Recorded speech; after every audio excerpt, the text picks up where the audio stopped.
The day is over, or at least it should be. But there is something that doesn't end with it. The weight of what was left undone.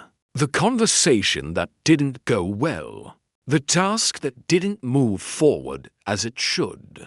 The feeling that you rode all day and ended up somewhere different from what you planned.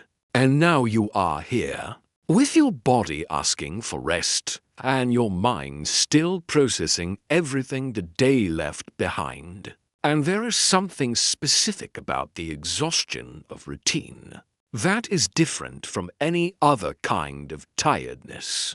It is not the exhaustion of an extraordinary day, of a crisis, of a day when something big happened. It is the exhaustion of the ordinary day, the day that was like the one before, that will be like tomorrow, that had nothing wrong and still felt heavy. And then you carry it in silence. The exhaustion that has no dramatic story behind it. The tiredness that has no clear explanation. The weight that didn't come all at once, but day by day, week by week, routine after routine, until you reach a point where you stop and realize it feels heavier than you remember it ever being. And you don't know exactly when it became like this. And there is a specific temptation at the end of the day. The temptation to take everything to bed. To lie down with what wasn't resolved. To sleep with the worry of what comes tomorrow. To close your eyes while your mind is still replaying everything. Trying to fix in the dark what didn't get solved during the day.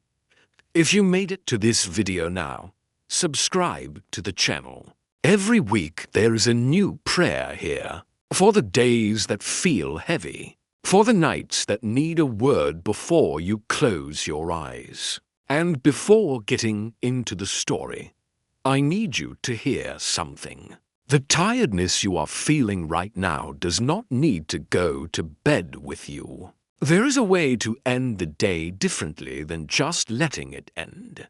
A way to close it with intention. To lay down what remains. To find peace not because the day was perfect, but because you chose where to leave what was left. It was night on the Sea of Galilee. The disciples were in a boat. Jesus had stayed on land, gone up a mountain to pray.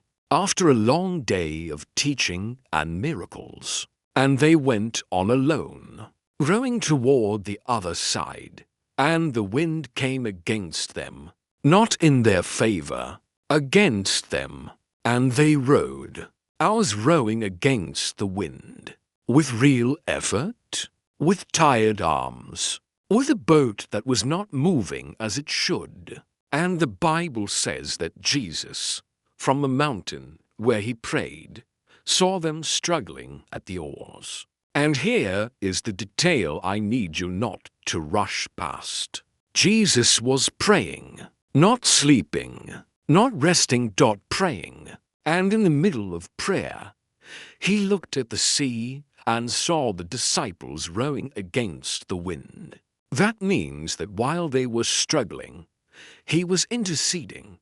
And this is true for your day as well. While you were rowing today, while the wind was against you, while your effort didn't produce what it should, while routine felt heavier than it should, there was someone who saw you, not from far away without caring. Up close, with attention, with intercession, and in the early morning, between 3 and 6 a.m., when exhaustion was already at its limit, Jesus went to them, walking on the water. And when they saw him, they cried out in fear. They thought it was a ghost. And Jesus said, "Take courage.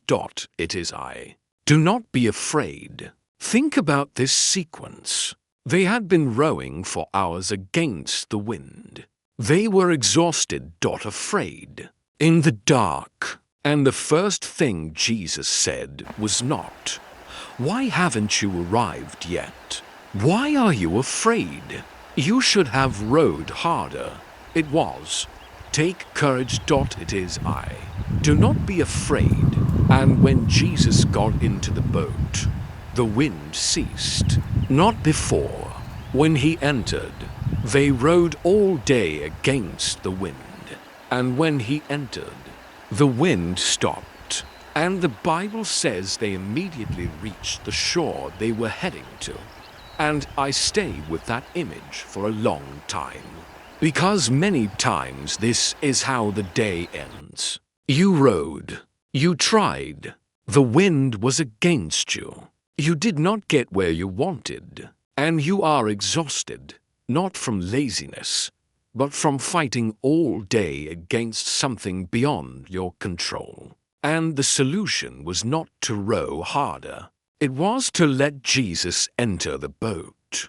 And that is exactly what this prayer is. An invitation for Jesus to enter the boat of your day, with everything that remained, with everything that felt heavy, with the wind that was against you. Pray with me now. Jesus, the day is over, or at least the part that depended on me is over. And I come to you now, not with everything resolved, not with the list complete, not with everything in place, but with what remains, with the tiredness that built up, with what was left undone, with what didn't go as I expected, with the weight that routine placed on me throughout the hours. I know you saw me while I was rowing today. From the mountain where you prayed, you looked at my boat. You saw the wind against me. You saw the effort without proportional results. You saw the tiredness that slowly came. And you were interceding. I did not row alone today, even when it felt like I did. And now I invite you into the boat, not tomorrow. Now. At the end of this day, with everything it left, I make room for your presence. That when you enter, the wind may cease. That what is restless inside me may find stillness in your presence. I lay down now what remains of the day. The conversation that didn't go well, I leave it here. The task that didn't move forward, I leave it here. The worry about tomorrow, I leave it here. The weight of routine, I leave it here. Let me not take any of this to bed tonight. I leave it at your feet. Take care of what I could not resolve today, not because I gave up, but because I trust that your hands reach what mine cannot. While I rest, you work in the unseen. What seemed impossible to reach today may be reached by your power while I sleep. Thank you for the day that passed, not only for the good things, but for the whole day, for the breath that sustained me, for the strength that came when I needed it, for the small graces I didn't notice. You were faithful today, even when I did not see it.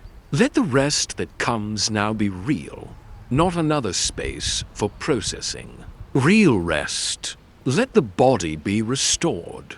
Let the mind be quiet. Let the heart be relieved. Let me wake tomorrow not with today's weight, but with the lightness of someone who surrendered it. And if tomorrow comes with more resistance, and it probably will, let me remember this night that there was someone watching from the mountain, that there was intercession while I rowed, that at the right moment Jesus entered the boat, and the wind ceased, and we arrived. Let this peace, the peace that surpasses understanding, guard my heart and mind tonight. Not the peace that depends on everything being solved, the peace that comes from presence. Good night, Jesus. I sleep in peace, not because the day was perfect, not because tomorrow is guaranteed, not because the wind completely stopped, but because you entered the boat. And that is enough.